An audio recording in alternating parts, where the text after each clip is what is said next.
Boa noite. Boa noite você que está nos acompanhando agora. Você me perdoa, estou meio perdido porque o que Deus já fez aqui. Eu queria até te dizer uma coisa. Se você está nos assistindo e mora em Taubaté, venha à igreja. Venha ao culto. Se você é membro dessa igreja, não acha que é a mesma coisa. Você ficar em casa e falar assim, hoje eu não vou, estou cansado, eu assisto pela internet, não é a mesma coisa. Se você tem a oportunidade, vem aqui. Mas eu creio que nessa noite, mesmo que você esteja na sua casa, Deus vai te tocar. A presença do Senhor nesse lugar está tão forte nessa noite, que eu creio que ela pode percorrer a distância que nos separa e alcançar a tua vida. Nessa noite nós vamos falar de uma palavra que o Senhor tem ministrado ao meu espírito, cujo tema é quando tudo dá errado. E na verdade Deus já me trouxe uma palavra que nós iniciamos aqui ministrando com quem está presente nessa noite, uma palavra de vida, uma palavra de fé, para quando essas circunstâncias adversas surgem na nossa vida. Mas eu não estou falando aqui com pessoas que estão caminhando com a sua vida em pecado. Eu não estou falando com pessoas que estão vivendo aqui distantes do Senhor. Nessa noite é uma palavra específica para aqueles que caminham com Cristo, para aqueles que são amigos de Deus, para aqueles que estão caminhando ao lado do Senhor e mesmo assim estão enfrentando dias difíceis. Por que falar de problema financeiro com quem não consegue ser dizimista fiel? Fica difícil. Falar de um problema de saúde, eu estou com dificuldade de respirar, tenho um problema no pulmão, é mesmo? Você tem algum vício? Eu fumo desde... Não é com isso que eu estou falando nessa noite. Eu estou falando que muitas vezes a gente consegue tirar das nossas vidas as coisas que nos atrapalham. A gente decide caminhar com Cristo. A gente busca caminhar de forma correta. A gente busca estar com o coração e com a motivação correta, em sinceridade. Mesmo assim as coisas dão errado. Mas isso não é uma exclusividade de você que está me assistindo, ou de você que está aqui nessa noite. A Bíblia nos fala de muitos homens e mulheres de Deus, que caminhavam com Deus, e que por momentos na sua vida, tudo deu errado. Tudo deu errado. É como se o navio do caos atracasse no porto da tua vida, e falasse assim, vou ficar aqui por uma estação. E ele para, manobra e vai estacionando, e dá vontade de você mandar ele embora, sai daqui, mas ele estaciona. E o caos se instala. E é uma sequência de coisas ruins e negativas que começam a acontecer. Às vezes é um problema financeiro, e quando você está com a sua cabeça a milhão, pensando como que vai ser, você vai resolver, você está dirigindo o teu carro, e pensando só nessas dificuldades e dívidas, e de repente você para no sinal, alguém vem, encosta nas suas costas. Você fala, meu Deus do céu. Daí você olha para trás, é um carro muito mais velho que o teu, o cara não tem seguro. Se já não bastasse a situação que você está passando, o carro agora está batido. Daí você chega em casa, arrasado, com o seu problema aumentado, e alguém te liga. Daí você atende o telefone, olha, eu queria te dizer que fulano de tal da tua família está com uma enfermidade, e que os médicos já declararam que não tem mais jeito. E parece que o mundo cai, e parece que o chão some, porque é uma sucessão de fatos ruins. Pode ser que na tua vida isso aconteça numa maior ou numa menor proporção, mas você entende do que eu estou falando. Quando coisas como essa acontecem na nossa vida, a primeira reação que nós temos é buscar onde nós erramos, e a gente fica procurando e vasculhando erros. Aonde eu errei? Senhor, o que eu fiz de errado? Como eu posso caminhar numa santidade maior? A gente confessa pecado até da nossa 19ª geração para trás. Senhor, se alguém lá atrás pecou, me perdoa. E nessa hora tem algumas pessoas que são maravilhosas, os chamados religiosos. Essa classe de pessoas que você encontra dentro das igrejas. É uma classe que eu amo muito. E amo de verdade, porque Jesus também os amou. Tanto que gastou muito tempo do seu ministério falando com eles. As palavras não eram as mais maravilhosas do mundo, mas que Jesus falava com eles, falava. E quando você passa por situações como essa, esses religiosos, eles começam a analisar a sua vida à luz da Bíblia, porque os religiosos conhecem a Bíblia. Ele fala assim: eu falei que ele não era dizimista para estar passando o que está passando. Eu avisei que você tinha que fazer o MMI, por isso que está separando. Eu sabia que ia cair nas drogas de novo, todo culto chega atrasado. E começam a usar coisas tão ridículas para trazer palavras de morte para quem já está morrendo. Isso é o que a religião faz. Como eu tenho aconselhado pessoas que estão morrendo, pessoas que estão tentando sobreviver dentro de uma igreja, sabe como que se arrastando num penhasco, e quando ela consegue pôr a mão na beiradinha, vem alguém e faz assim, puf. E isso acontece dentro da igreja. Esses são os religiosos. Mas o primeiro ponto que eu gostaria de deixar claro nessa noite é que nós somos uma igreja que rompeu com a religiosidade há muito tempo. Nós não estamos presos às estruturas de religião. Nós temos buscado viver e manifestar o reino de Deus sobre a face da terra. E no reino de Deus, os resultados da nossa vida não são indicadores de que fazemos ou não a vontade de Deus. Eu vou repetir isso para você. No reino de Deus, os resultados visíveis na nossa vida não indicam se nós fazemos ou não a vontade de Deus. O que demonstra se nós somos pessoas que vivemos a vontade de Deus ou não, não são os resultados da nossa vida, mas a nossa obediência. Se você está tomando nota, se você está escrevendo, pode escrever isso, que isso daí é algo que pode marcar a tua vida. Porque muitas pessoas, inclusive dentro da igreja, medem a outros por resultados.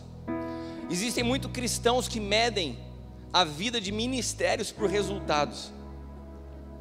Mas Deus não trata dessa forma. Eu vou te dar um exemplo para fundamentar o que eu estou te dizendo. Quando nós olhamos para a vida de Moisés, tem um momento interessantíssimo na história de Moisés. Quando Moisés está, depois de uma caminhada com o povo no deserto, saindo do Egito, e eles necessitando de água, e as pessoas massacrando Moisés, falando: pô, você não nos trouxe aqui para morrer agora no deserto? E Moisés já não sabia mais o que fazer, e clamou ao Senhor. O Senhor falou assim: diga a rocha, fale a rocha, e brotará água para saciar esse povo. Mas Moisés já estava pilhado, Moisés já estava irritado, e Moisés vai para a rocha, e ao invés de falar a rocha, ele pega e dá uma cajadada na rocha, com raiva, com ira. Vocês querem água, agora vocês vão ter água. E mete o cajado na rocha. E sabe o que aconteceu naquela hora? Começou a sair água. E eu creio que muitas daquelas pessoas começaram a olhar e falar: meu, esse cara é um homem de Deus. Sabe por quê? Porque estavam vendo o resultado. A água estava saindo. Então eles olhavam e falavam assim: como eu queria ser como Moisés. Os mais invejosos já estavam assim: ai, queria tanto um cajado desse. Porque estavam olhando admirado para aquele homem que fazia sair água da rocha. Sabe por quê? Grande parte das pessoas colocam suas vidas focadas em resultado. E na hora que eles estavam olhando a água saindo, Deus já havia reprovado Moisés. Na hora que eles viam o resultado, Deus já havia reprovado Moisés. Deus já tinha sentenciado a Moisés: você não entra mais na terra. Sabe por quê? Porque havia resultado, mas não havia obediência. Não é do teu jeito, meu amigo, é do meu jeito. Não é porque produziu o resultado que está certo, produziu o resultado, mas produziu da maneira errada. Não era para dar cajadada, era para falar. As coisas no reino de Deus não são a base de resultado, são a base de obediência. Então não importa se a pessoa que está do teu lado está produzindo um resultado visível e você fala: que tremendo. Mas será que está caminhando em obediência? A obediência demonstra o favor de Deus, resultado não demonstra nada. Mas nós somos muito tentados a admirar, a observar a imitar, a exaltar resultado e não obediência. Nessa noite o Senhor te fala: qual o nível da tua obediência? Qual o nível da tua obediência à minha voz? Se Deus te pede algo nessa noite, até onde você está disposto a obedecer? Aqueles que são adolescentes, o primeiro nível de obediência que Deus pode medir na sua vida é qual o nível de obediência tua aos teus pais. Como você reage diante de um pedido ou de uma ordem de um pai ou de uma mãe?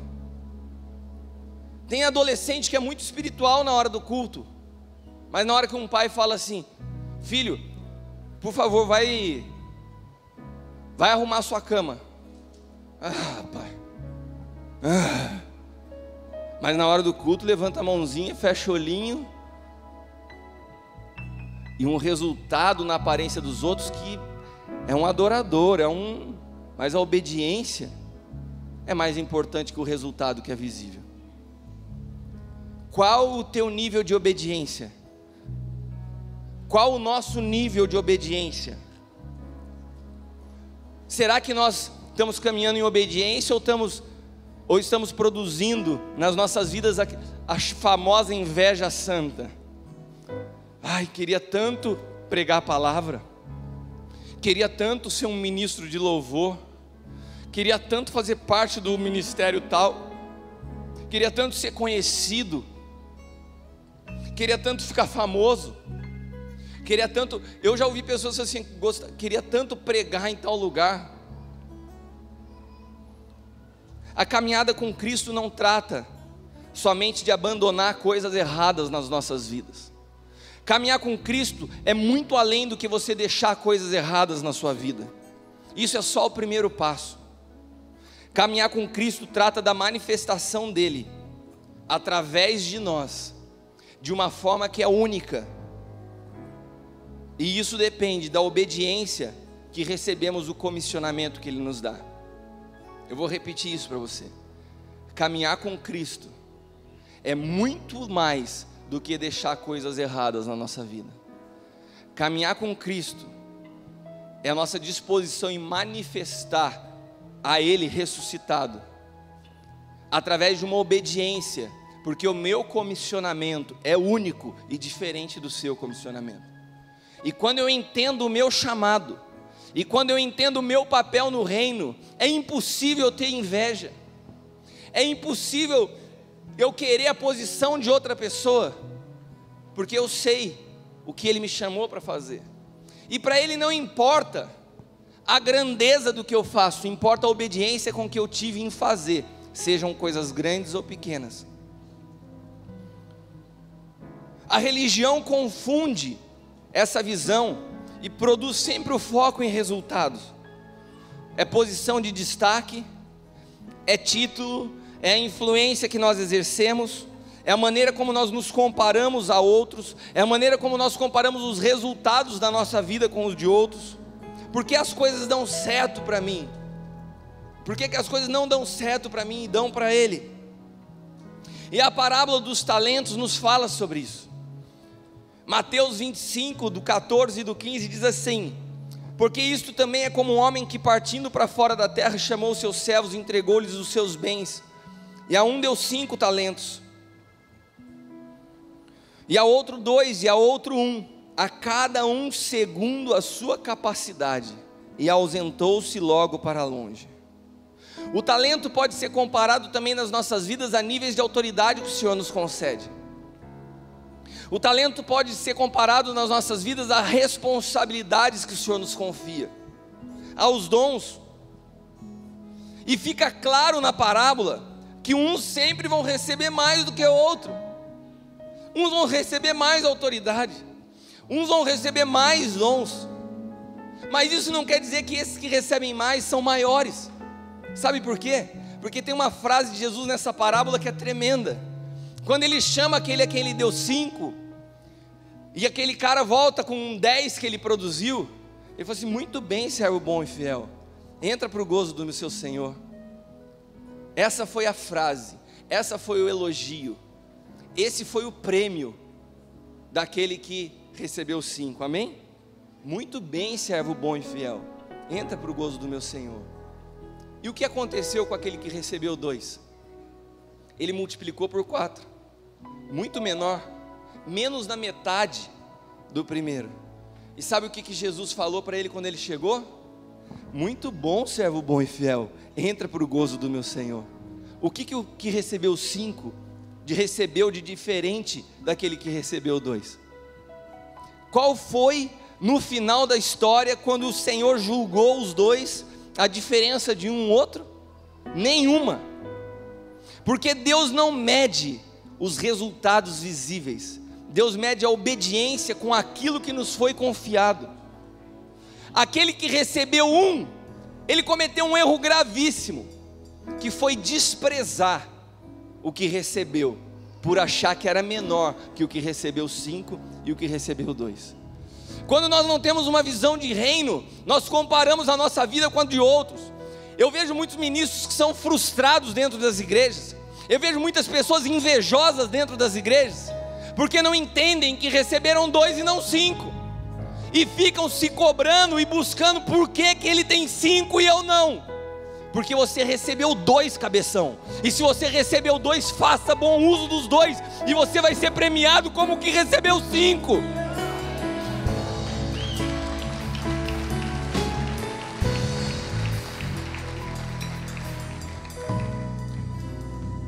Se eu não entender que no reino o foco não são resultados, mas obediência, nós teremos mais problemas instalados e adicionados ao caos que muitas vezes surgem nas nossas vidas. No reino não há função maior ou menor. Se Deus te confiar a intercessão, faça o melhor com a intercessão. Se Deus te confiar a recepção, faça o melhor com a recepção. E pode ser que aquilo que você fizer na recepção receba o mesmo elogio que aquele que saiu o mundo pregando a palavra. Porque Deus não se preocupa com esse exterior. Ele se preocupa com a obediência fiel com aquilo que te foi confiado. Se Deus te confiar nações, faça o melhor com aquilo que Deus te confiou. Nós não seremos julgados mediante a grandeza dos resultados, mas com a obediência e a alegria com que fazemos o que nos foi confiado. Quando Deus te pede algo, você sente prazer e alegria em apresentar a Ele o resultado? Caminhar com Cristo tem uma chave que eu tenho usado na minha vida. Caminhar com Cristo é preservar a obediência mesmo quando nós não entendemos. Eu vou repetir isso, sabe por quê?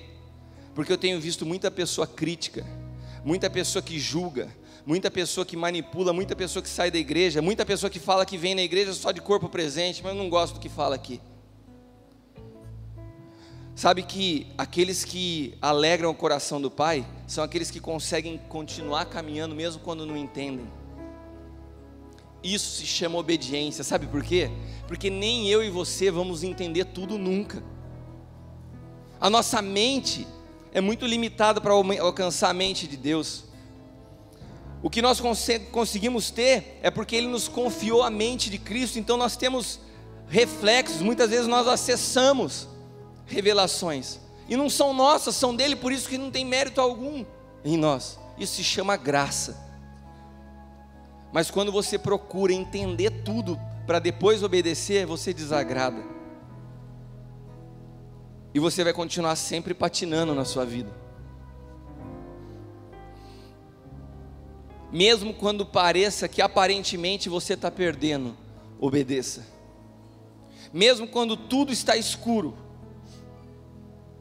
Quantos aqui já passaram por situações que parece que tudo ficou escuro?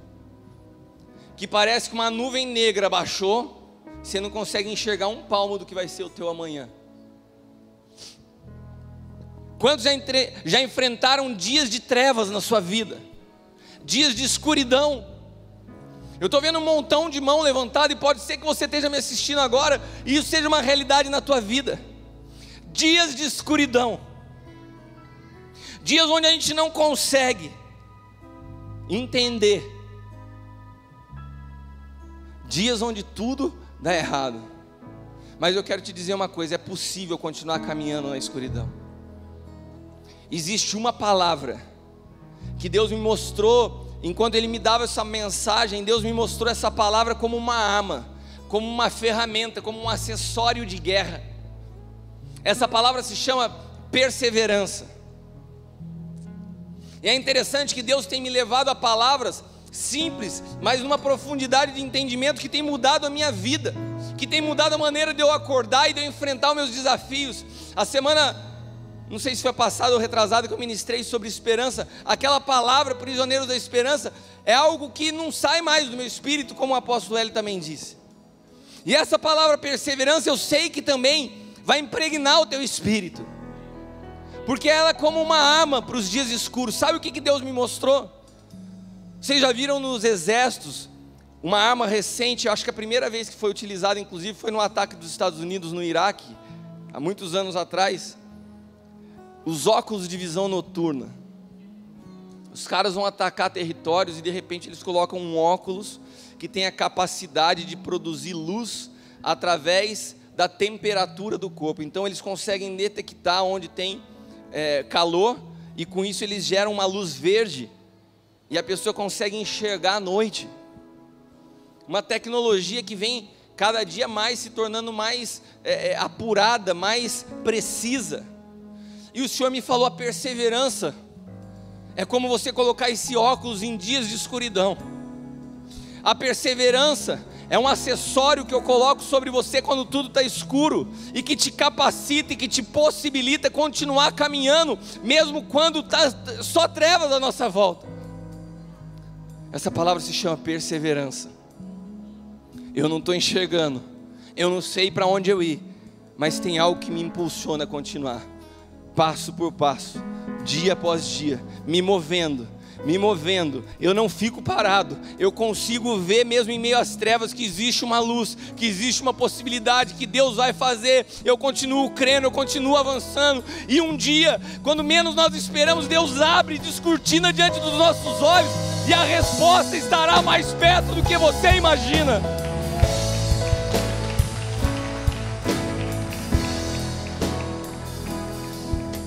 A palavra perseverança no dicionário significa ato de perseverar, persistência, constância. Quantos inconstantes nós temos no nosso meio? Quantas pessoas que começam bem e recuam? Quantas pessoas que baixam a guarda quando tudo está bem? E quantas pessoas que desistem quando tudo está mal? Se movem pelas circunstâncias. A perseverança não. A perseverança é uma qualidade daquele que é constante. Passo a passo, mas eu não paro. Passo a passo, mas eu não desisto. Quando tudo dá errado, eu continuo. A perseverança é a maior arma quando tudo der errado na sua vida. Eu comecei falando nessa noite que há pessoas que estão vivendo dias como esse, e eu quero te dizer isso, mesmo que você não entenda nada, mesmo que ao teu redor seja só escuridão, persevere, continue, prossiga, mais um passo, mais um dia, mais um pouco, e você vai ver que Deus é fiel, que Deus nunca falha, e Ele nunca chega atrasado. E se aparentemente o teu problema parece que já se tornou um caos, Ele é especialista em transformar o caos em algo maravilhoso, porque foi do caos que Ele criou todas as coisas. Ele é o Jeová Jireh, Ele é o Deus Criador, Ele é o Deus Provedor, Ele é o Deus que faz do nada a existência, Ele traz à vida aquilo que não existe. E o segredo se chama perseverança. No original, quando você procura a palavra perseverança no original, a palavra utilizada é proscatereses. E tem uma palavra que é o oposto a proscatereses, que é proskairos, ou proskairos. Sabe o que é proskairos? É quando Deus tem um tempo determinado. Kairos não é o tempo de Deus, proskairos é um tempo de Deus determinado, ou seja, estações, ciclos, pedaços de tempo. Isso significa proskairos. é o oposto de proscatereses, que é a palavra perseverança no original. Proskairos significa que existem tempos marcados, ciclos, estações, e tem pessoas que querem caminhar dessa forma. Mas proscatereses, que é a esperança, é o oposto disso. Não tem estação, não tem tempo ruim. Eu avanço, eu continuo, eu prossigo em qualquer estação, em qualquer momento, em qualquer tempo. Não tem ciclo, eu sempre estou avançando. Isso é o sentido original da palavra perseverança. Eu não me movo em ciclos na perseverança. Na perseverança eu prossigo independente das circunstâncias. É prosseguir sem pausa. É prosseguir não por uma estação, mas prosseguir continuamente. A perseverança é como esse óculos, que mesmo que a escuridão venha, você consegue enxergar luz em meio às trevas, e você não para, e você não se detém.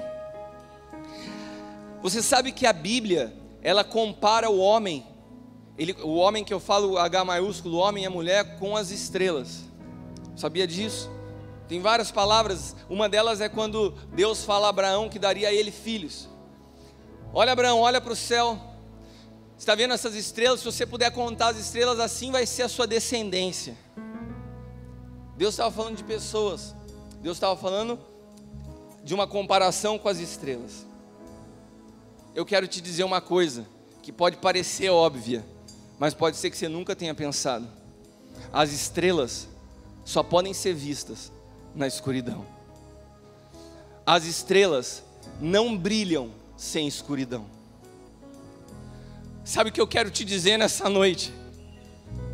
Que quando as circunstâncias e as trevas tentam te perseguir, tentam te sufocar, tentam te derrubar, são esses momentos onde Deus te levanta e fala: agora é o momento de você brilhar, porque eu te chamei como uma estrela, e agora na hora de trevas é que a diferença entre o ímpio e o justo, a diferença entre aquele que é fiel e o que não é fiel, a diferença entre o que serve a Deus e o que não serve, é nas trevas, é na escuridão.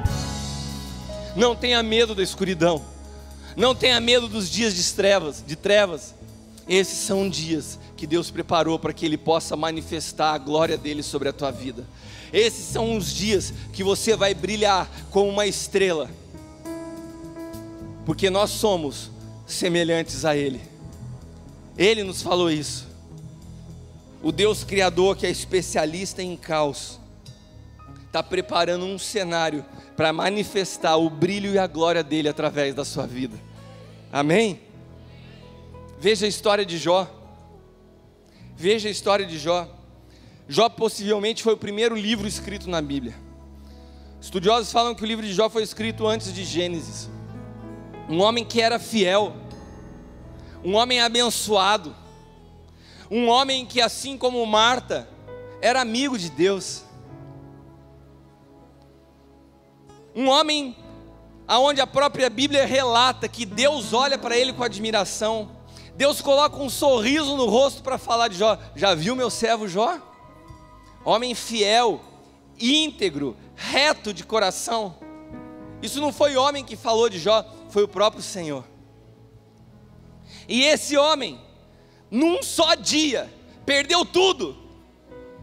Esse homem que era amigo, esse homem que não estava em pecado, esse homem que não estava em adultério, esse homem que não estava roubando, esse homem que era amado por Deus, num só dia, perdeu todas as coisas, todas as suas posses, todos os seus filhos. Quantos aqui são pais? Quantos aqui tem mais de um filho? Você já imaginou a morte de um filho? Tem gente que fala: vira essa boca para lá, apóstolo. Nem vamos falar sobre isso essa noite. Eu não gosto de falar dessas coisas.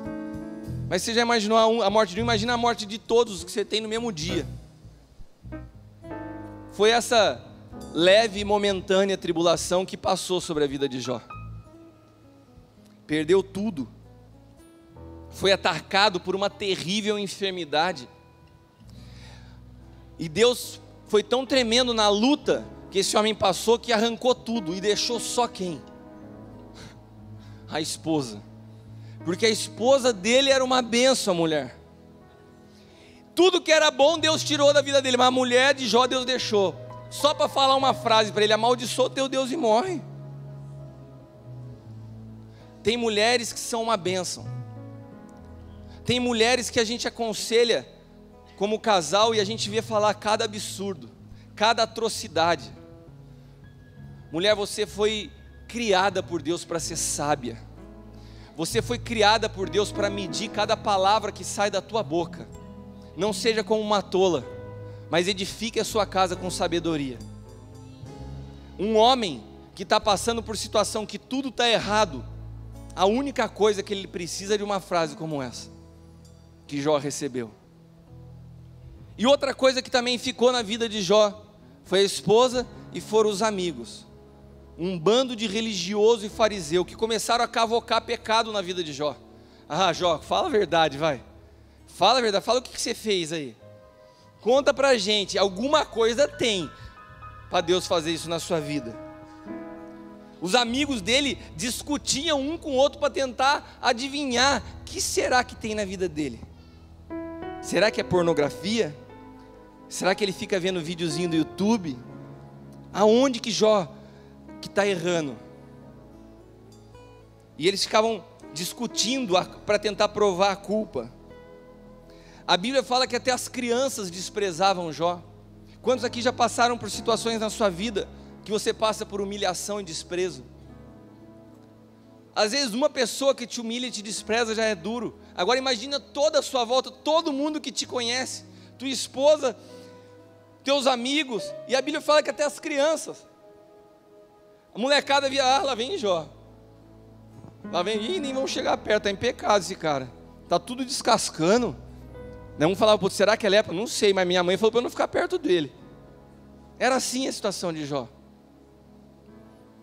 Porque o livro de Jó trata de um dos assuntos mais difíceis na experiência humana: como entender e lidar com o sofrimento. O livro de Jó trata disso: como entender e como lidar com o sofrimento. Na verdade, o livro de Jó nos mostra que a única maneira de lidar e entender com o sofrimento é tendo um relacionamento pessoal com Deus. Que na verdade é o resumo de todas as mensagens que nós pudéssemos pregar durante toda a nossa vida. Tudo se resume em vida com Deus. A semana passada nós fizemos a gravação do programa Papo Apostólico, que foi no ar na quinta-feira. Por sinal, com convidados especiais, Dr. Felipe Arcas e a pastora Luciana. Foi muito legal. Sabe como o que a Açúcar foi também, como que a Stephanie e o Gleice foi também, mas o programa fluiu, cara. E a gente falou sobre educação de filhos. Esse programa vai ao ar de novo na segunda-feira, às 8 horas da noite, amanhã. Assista. Nós estamos tratando de um assunto importantíssimo, educação de filhos. E você sabe qual que é a conclusão que nós chegamos como pais naquele programa? Não tem como você educar um filho se você não consegue ouvir a voz de Deus. Se você não pode ouvir a voz de Deus, o que Deus tem para aquela criança, de maneira única e específica, você não pode ficar traçando um livro de regra, olha, faz assim, faz assado. O jeito de eu educar os meus filhos, pode ser que não sirva para você educar o teu. É lógico que nós colocamos alguns pontos que são importantes, que são básicos, que são elementares, que são comuns a todos os pais. Mas a chave desse programa, o programa que a gente tratou de dízimo, oferta e primícia, o programa que a gente tratou de paternidade, todos os programas que nós gravamos do Papo Apostólico, a gente sempre chega numa conclusão: a chave é ouvir a Deus, a chave é ter vida com Deus. Sabe por quê? Porque os religiosos, a única coisa que eles não têm é vida com Deus. São frequentadores de igreja, conhecem a Bíblia de cor e salteado, citam versículos, mas não conhecem o Deus da Bíblia, não conhecem o coração de Deus. As pessoas que falam mal de dízimos, ofertas e primícias, nunca ouviram falar de Deus. O coração de Deus não está em dinheiro, o coração de Deus está no teu coração. E quando a gente não entende isso, fica um montão de gente falando bobeira de coisa que não entende, porque não tem vida com Deus. E o livro de Jó, ele trata situação delicada na vida do homem. Por que pessoas boas sofrem? Por que pessoas boas sofrem? Pessoas fiéis sofrem. Mas uma coisa é fato, nós não fomos enganados. O próprio Jesus nos disse em João 16:33: tenho-vos dito isso, para que em mim tenhais paz. No mundo tereis aflições, mas tende bom ânimo, eu venci o mundo. Ele não nos enganou, Ele falou que nós teríamos aflições. E as aflições, quando Jesus fala aqui, não são pequenos problemas. Ah, como que tá? Não, tá tudo bem, estou com algumas pequenas aflições, né? Mas Jesus falou que a gente teria. Não, Jesus não falou disso. A palavra aflições, no original, a tradução de aflição é ato de prensar. Aflição é quando a vida te prensa, te pressiona, onde parece que você não vai mais suportar. Jesus estava falando assim: vão ter momentos na tua vida que você vai ser prensado, que você vai ser pressionado, independente de você ser bom ou ruim. Eu quero te dizer uma coisa: se você nunca foi prensado pela vida, se prepare, a tua hora vai chegar. Uma palavra profética que ninguém levanta a mão e fala amém, vem semear nessa palavra. Vou falar de novo, vou te dar uma chance, vem semear nessa palavra. A tua hora vai chegar. Para você que está tudo tranquilinho, não tem jeito. Sabe por quê? Não sou eu que estou dizendo. Jesus diz: no mundo vocês terão aflições. E a palavra aflição é ato de prensar. Sabe por quê? É quando nós somos prensados, que é extraído de nós toda a nossa humanidade, e nós conseguimos viver numa dimensão espiritual muito mais próxima do entendimento de quem é Cristo nas nossas vidas. É através desse ato de prensar que nós vamos nos tornando parecidos com Cristo. Sabe por quê? Porque a palavra diz que Ele foi moído pelas nossas transgressões, que o castigo que nos traz a paz estava sobre Ele. Ele foi a primícia dos que ressuscitam, mas Ele também foi a primícia dos que foram prensados. Prensado. Os dias de aflições não são dias de morte.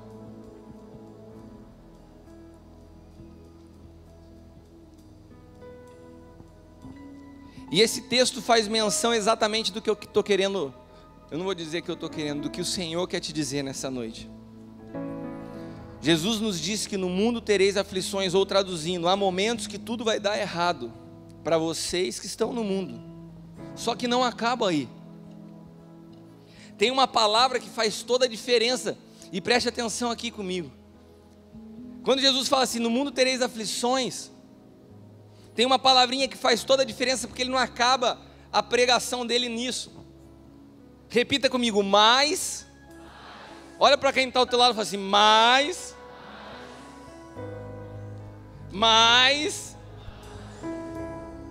Quando você olhar as coisas difíceis, você vai olhar e falar assim: mas. E eu tive a curiosidade de pesquisar o significado da palavra mais. A palavra mais no original é ala, A2L's-A, ala, que significa todavia, contudo, uma exceção, mas tem algo mais tremendo. Essa palavra ala era utilizada nos manuscritos originais quando ela tinha que fazer uma transição ao assunto principal. Ou seja, Jesus está falando: olha, no mundo vocês terão aflições. Agora eu quero introduzir o que é principal. Agora eu quero falar do que realmente é importante. As aflições eles vão passar. As aflições são temporárias. Você não vai morrer na aflição que você está passando hoje. Esse problema que está na tua vida não é para acabar. Isso não é o foco principal da tua vida. Isso não é a tua derrota. Isso não é a tua tragédia. A tua vida não acaba aí. O teu problema não vai findar aí. Ele deu uma passada na mensagem pelas tribulações e falou assim: mas, repita comigo, ala, não é Alan nem Alá, É ala. Ele falou, ala. Agora vem o ponto principal. Agora vem o mais importante. Agora eu quero que vocês entendam. Pode prensar, pode passar isso, dificuldade, uma aqui, outra ali. Beleza, mas você não vai morrer aqui. Agora vem o ponto principal. Tenham bom ânimo. Perseverem. Usem o óculos de visão noturna. Porque eu venci o mundo. E vocês vão vencer também. Ou seja, Jesus nos garante. A tribulação todo mundo vai passar, mas tem uma coisa diferente na vida de vocês que caminham comigo. As pessoas no mundo passam e morrem no meio dos desertos da vida. Vocês não. Vocês têm uma promessa. Eu venci o mundo, eu venci as prensas da vida, e vocês vão vencer todas as situações que vierem sobre vocês. Todas as situações.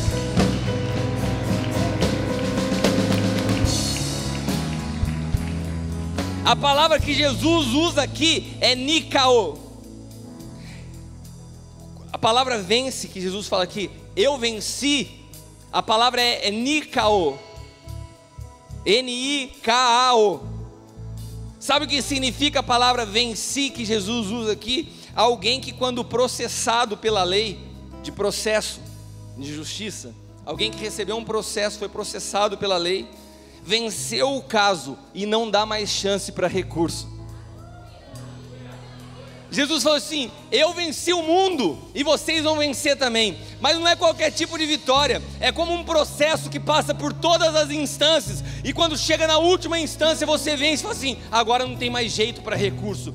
O que você está passando agora, eu vou te falar uma coisa da parte de Deus, você não só vai vencer, mas você vai vencer de uma tal maneira que nunca mais essa situação vai se levantar sobre a tua vida. Em nome de Jesus. Em nome de Jesus.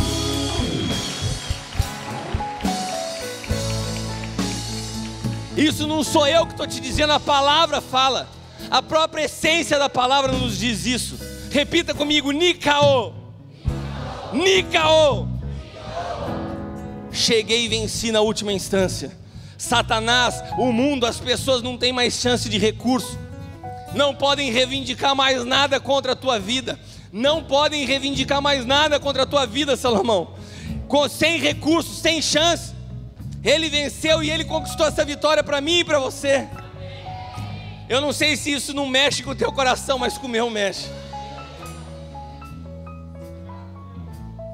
Isso me dá a capacidade de colocar meu óculos de visão noturna, chamado perseverança.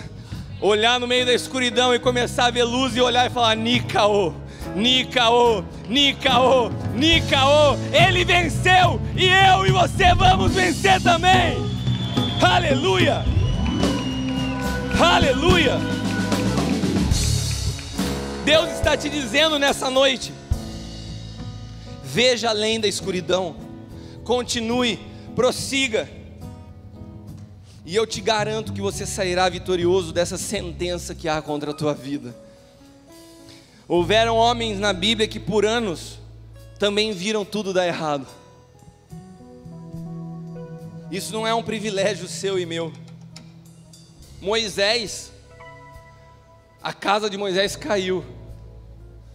Um assassinato fez ele ser fugitivo por 40 anos.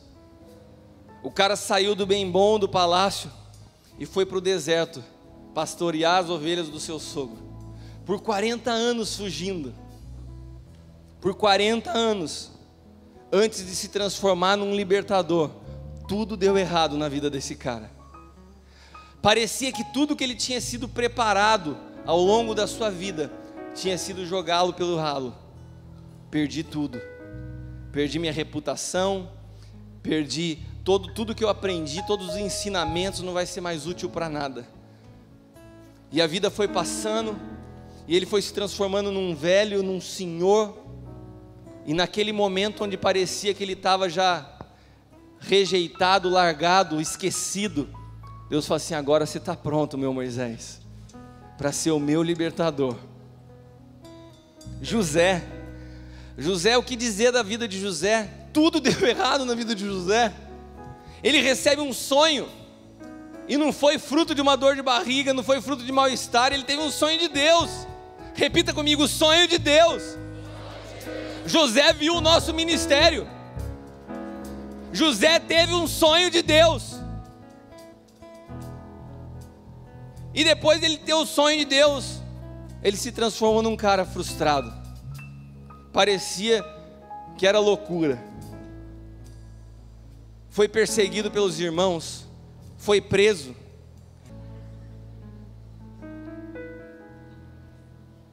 Aleluia. Eu tomei cuidado de me... Deus começou a falar comigo de detalhes hoje. Você vê a profundidade que tem no mais na Bíblia. O mais significa que Deus, agora eu vou falar do que importa. Você não achou tremendo isso? Ele passa pela tribulação e fala assim: vamos agora o que importa para a tua vida. Só um mais. Deus já nos revela isso. E quando eu fui ver a história de José, eu falei: quanto tempo será que José ficou preso, hein?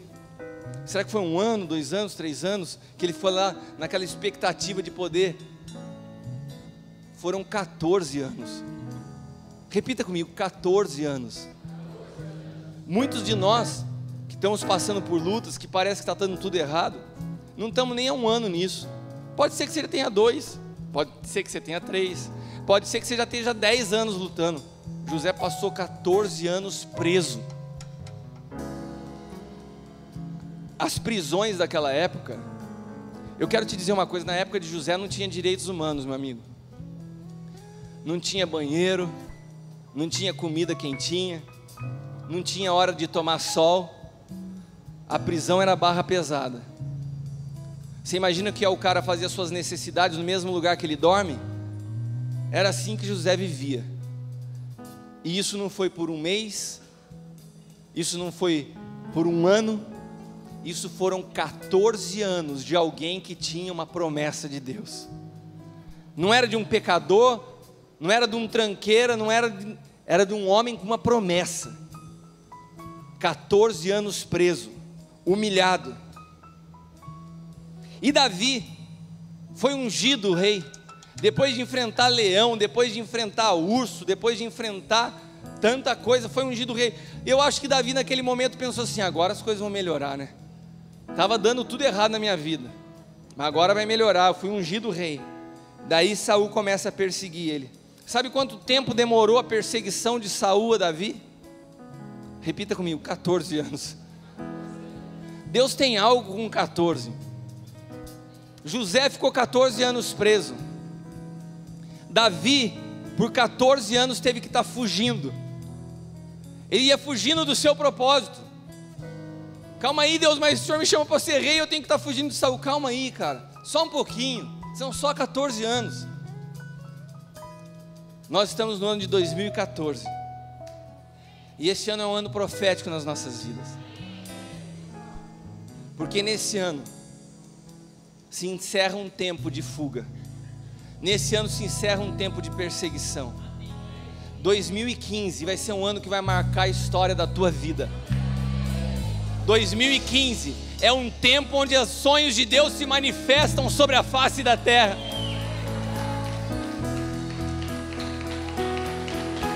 Aleluia!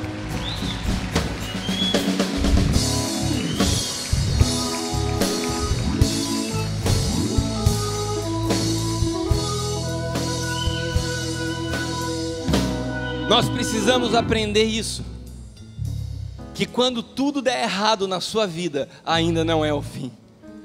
Olha para quem está ao teu lado e fala assim: quando tudo der errado, ainda não é o fim. Quando tudo der errado, preste atenção nisso, quando tudo der errado, é sinal que nós estamos na iminência de começar um novo tempo. Quando tudo acabou para Jesus aos olhos desse mundo, Ele se levantou para redimir toda a humanidade. O nosso nome não vai ser lembrado. Queria que vocês deixassem para mim preparado o vídeo. O nosso nome não vai ser lembrado ao longo da história por uma vida isenta de problemas. Preste atenção no que eu estou te falando. O nosso nome não será lembrado na história por uma vida sem problemas, mas porque nós decidimos perseverar em Cristo e enfrentar grandes problemas, nós marcaremos o nosso nome na história. Eu vou te falar mais uma coisa: as pessoas que marcam seus nomes na história não são pessoas que têm uma vida redondinha. Tudo dá certo, tudo funcionou direitinho, tudo foi tranquilo, a empresa redonda, a vida redonda, as situações tudo direitinho. Não. As pessoas que marcam o nome na história são as pessoas que conseguiram grandes conquistas depois de perseverarem. Você não fica lendo a história de alguém que nasceu, recebeu uma herança, pagou todas as contas em dia. Quem já leu biografia disso? Mas a gente gosta de ler o quê? Quem pode nos trazer lição na vida? O cara estava arrebentado e se levantou. O cara tentou passar por uma peneira que nem o Cafu por trocentas mil vezes, foi rejeitado em todas e se transformou num campeão do mundo. O Michael Jordan, que ninguém rejeitava ele, falava assim: esse cara não dá pra nada. E ele ficava treinando sozinho, até que num dia alguém descobre ele num jogo, ele se transforma no maior jogador de basquete da história. Você sabe que você vai marcar a história, não é porque a tua vida não tem problema, mas um dia você vai estar contando a tua história exatamente pela maneira como você superou os teus problemas. Eu queria que apagassem as luzes, e eu quero que você assista esse filme e preste atenção, ouça, eu quero que você preste atenção na conversa que esse homem tem com a criança.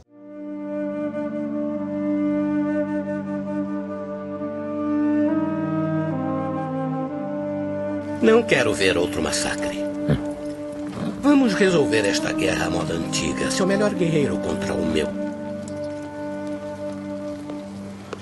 E se meu homem vencer? Deixamos a Tessália para sempre. Sou o homem generoso. Se o meu vencer, pode ficar com o trono.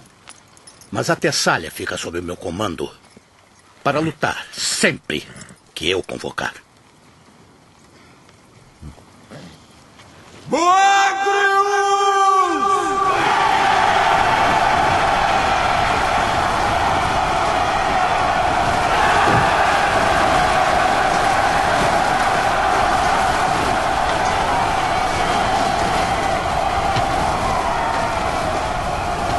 Este é o meu guerreiro.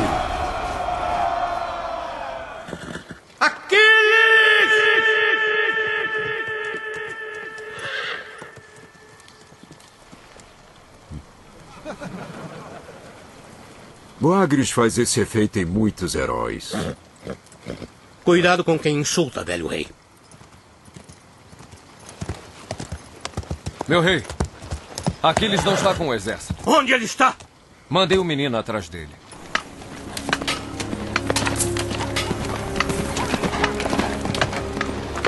As histórias sobre o Senhor são reais?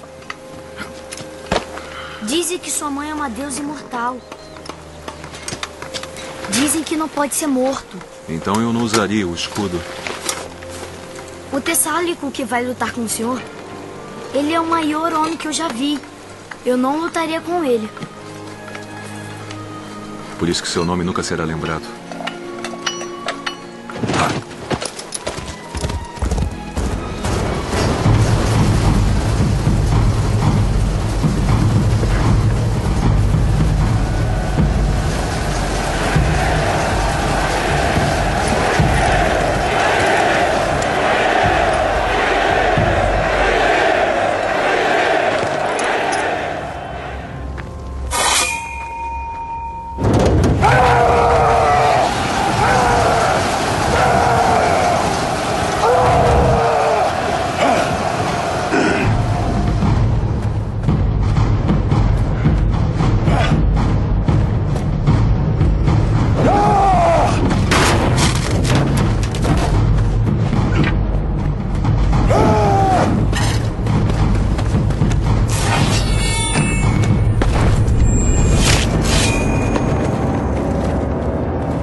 Não há mais ninguém?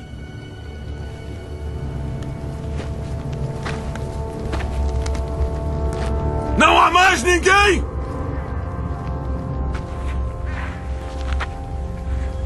Quem é você, soldado? Aquiles, filho de Peleu. Aquiles. Vou me lembrar do nome.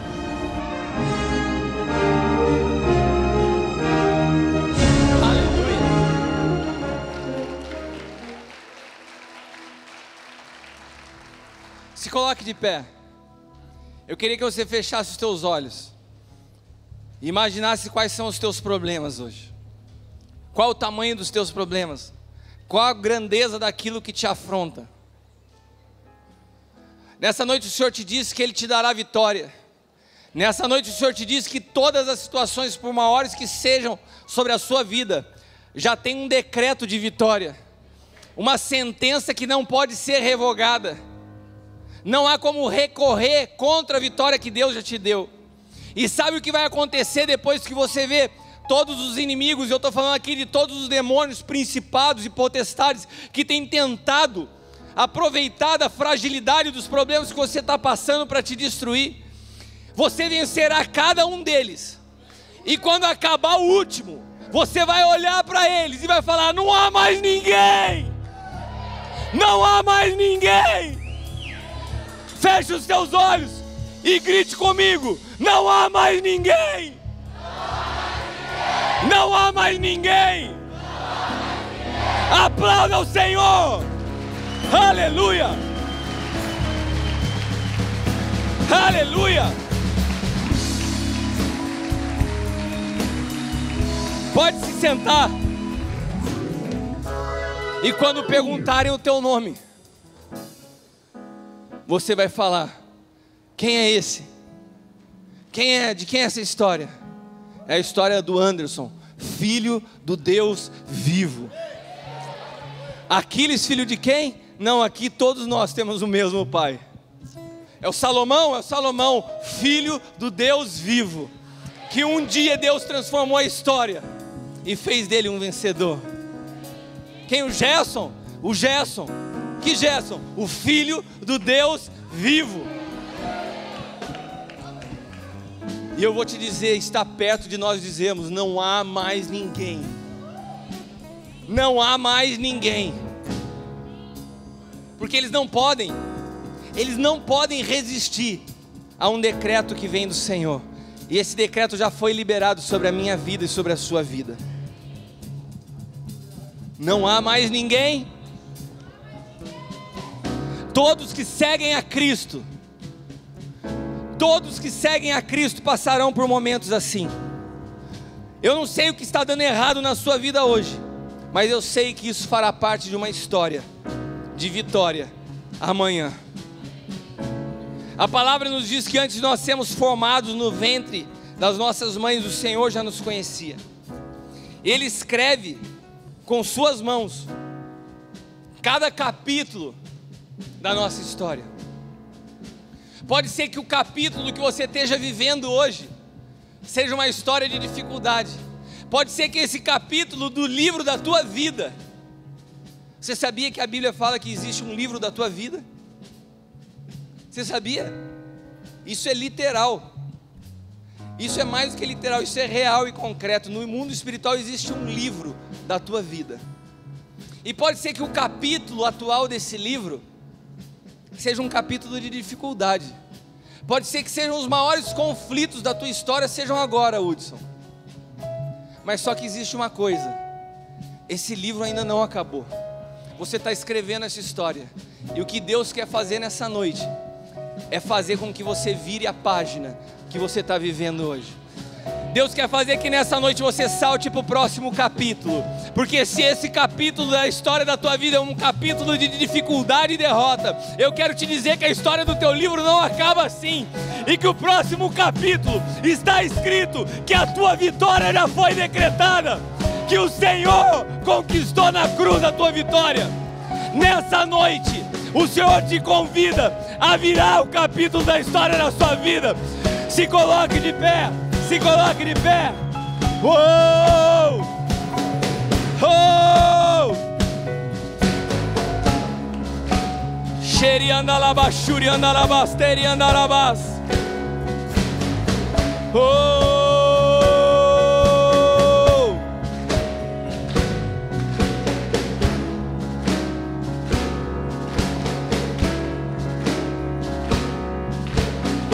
Não há mais ninguém! Não há mais ninguém! Não há mais ninguém!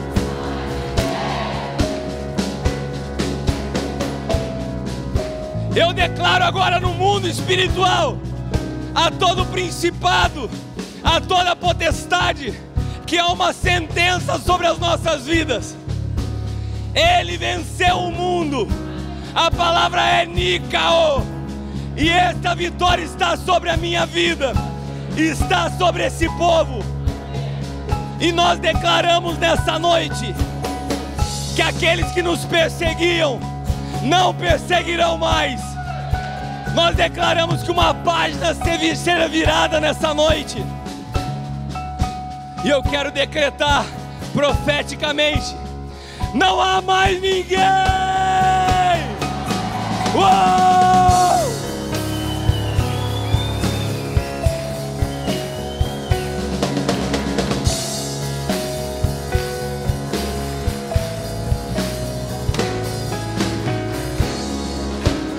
Aleluia!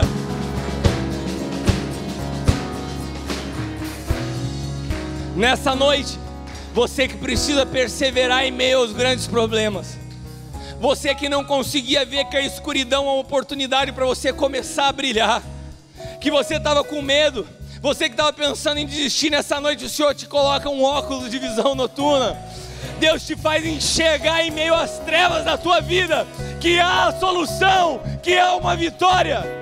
E a palavra do Senhor para a tua vida nessa noite é: persevera, não para, não desiste, não recua, continua, prossiga, em nome de Jesus.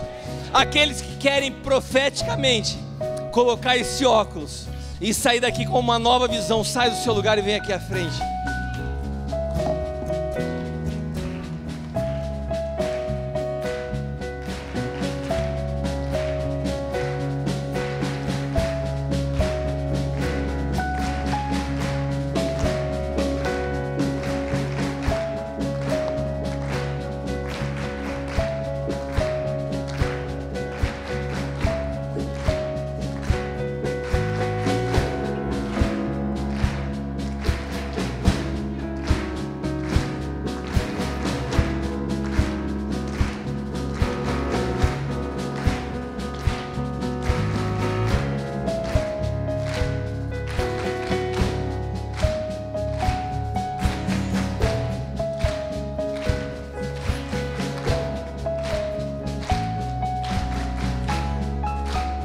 Tiago,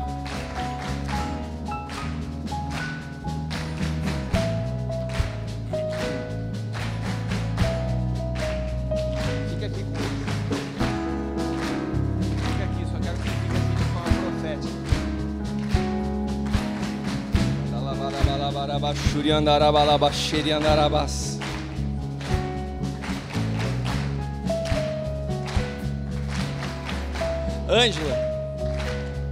Ângela, Deus está mudando a tua visão nessa noite. Deus está tirando um cansaço do teu ombro nessa noite. Deus está tirando um peso que estava sobre os seus ombros nessa noite. O Senhor está te dizendo: eu trago alívio, eu trago descanso. Às vezes você se pergunta: até quando, Senhor? O Senhor fala assim: persevera, um pouco mais, um pouco mais. Você não vai findar o ano que vem da mesma maneira que você vai terminar esse ano. O ano que vem é um ano de mudança, de transformação na história da sua vida.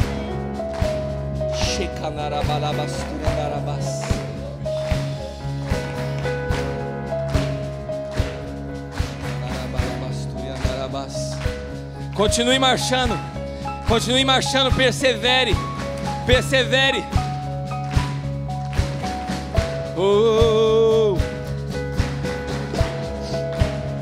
Mandalabarabalabaxuri andarabas.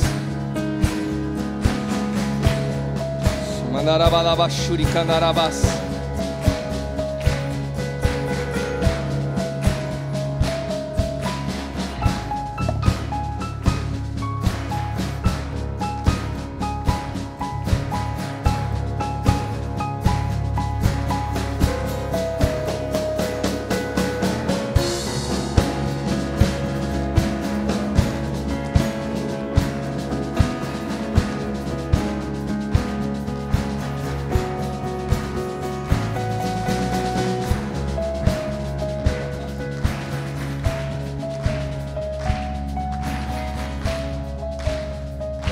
Coloque a mão sobre os teus olhos.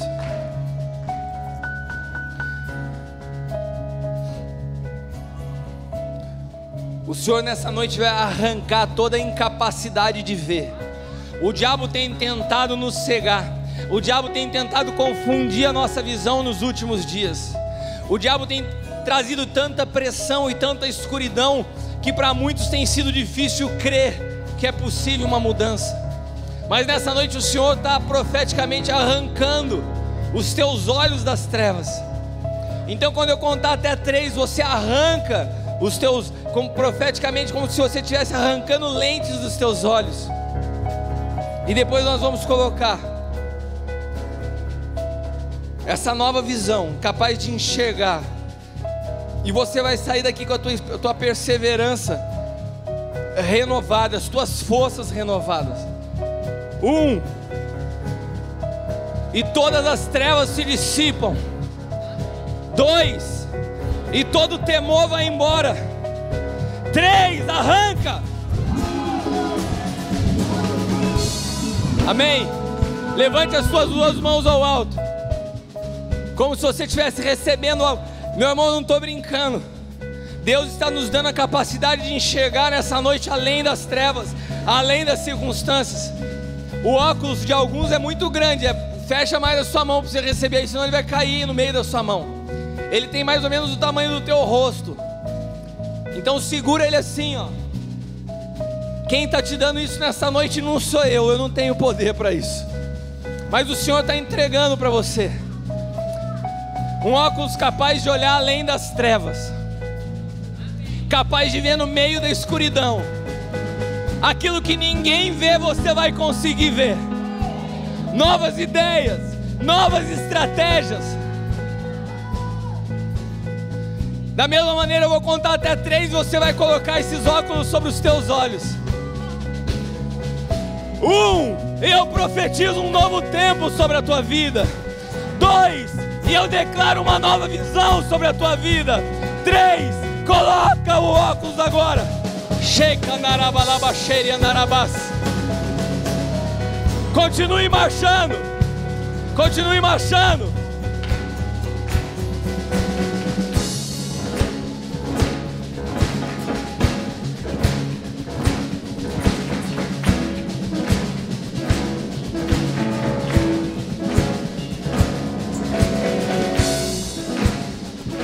Não há mais ninguém! Não há mais ninguém! Não há mais ninguém! Não há mais ninguém!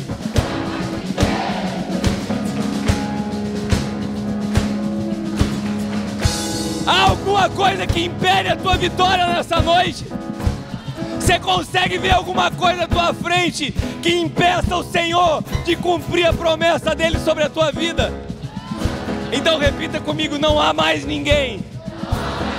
Não há mais ninguém. Aleluia, aplauda ao Senhor.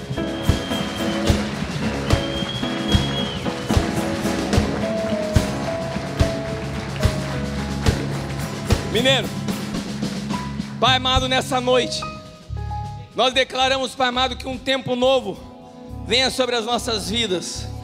Uma perseverança e uma força que não são humanas, mas que vem do Teu Espírito. A capacidade de não ficar preso no capítulo da história que estamos vivendo, mas de enxergar além. Eu declaro que nessa noite nós viramos a página da nossa história e entramos num novo capítulo. Eu declaro que quando tudo dá errado, o Senhor nos dá a oportunidade de manifestar a Tua glória. Como uma estrela que precisa da escuridão para brilhar. São nesses momentos que nós manifestamos o Senhor sobre a face da terra.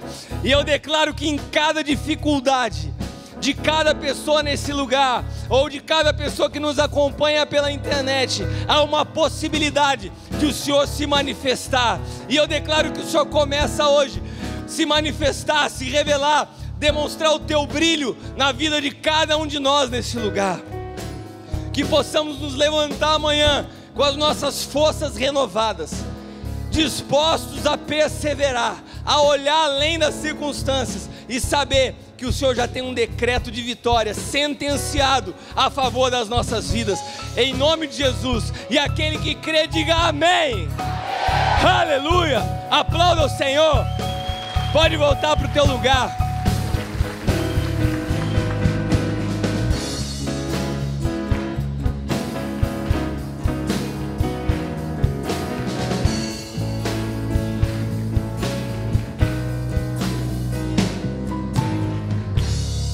Há alguém aqui que veio nessa noite pela primeira vez. Você entrou aqui pela primeira vez e nessa noite Deus falou contigo. E você quer entregar a tua vida a Jesus. E você quer convidar Ele para ser Senhor sobre a tua vida. Eu queria lembrar que o culto não acabou. Que o culto não acabou. Não é hora de você ir embora, não é hora de você ir ao banheiro. Deus ainda quer fazer coisas nessa noite. E para Deus a vida de uma pessoa vale mais que o mundo inteiro. Então não dê as costas àquilo que Deus está querendo fazer nessa noite. Há uma presença de Deus nesse lugar e a gente tem que aprender a honrar essa presença. Há pessoas que entraram aqui e precisam entregar suas vidas a Jesus. E precisam falar, eu quero essa vida, eu quero viver dessa forma, eu quero ter Ele governando a minha vida. Se você entrou aqui pela primeira vez e deseja isso, e quer viver assim, tendo Cristo como teu Senhor, feche os teus olhos aonde você está, e repita comigo essa oração. Senhor Jesus, repita comigo, Senhor Jesus, nessa noite, eu decido te receber, como meu Senhor, e meu Salvador, e eu quero virar a página da história da minha vida e deixar para trás todo o meu passado e começar uma nova história junto de Ti. Eu te recebo como meu Senhor Jesus. Escreve meu nome no livro da vida. Amém. Alguém que fez essa oração pela primeira vez, levante a sua mão. Amém. Deus te abençoe. Mais alguém? Deus te abençoe. Deus te abençoe. Amém. Glória a Deus pela tua vida. Aplauda o Senhor.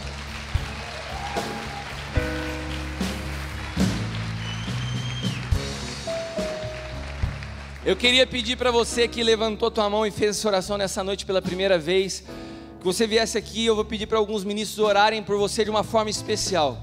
Quero fazer uma oração especial sobre a tua vida nessa noite. Sai do teu lugar, vem até aqui.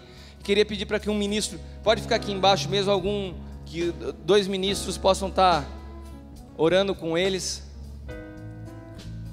Amém? Deus te abençoe. Amém. Amém? Queria me despedir de cada um de vocês que estão nos assistindo agora. Que Deus possa te abençoar. Como eu falei ao longo da palavra, assista amanhã a reprise do Papo Apostólico sobre educação de filhos, às 8 horas. Que você tenha uma semana de vitória, uma semana abençoada. Coloca o teu Night Vision aí e que você consiga ver além das trevas. Que Deus te abençoe em nome de Jesus. Amém.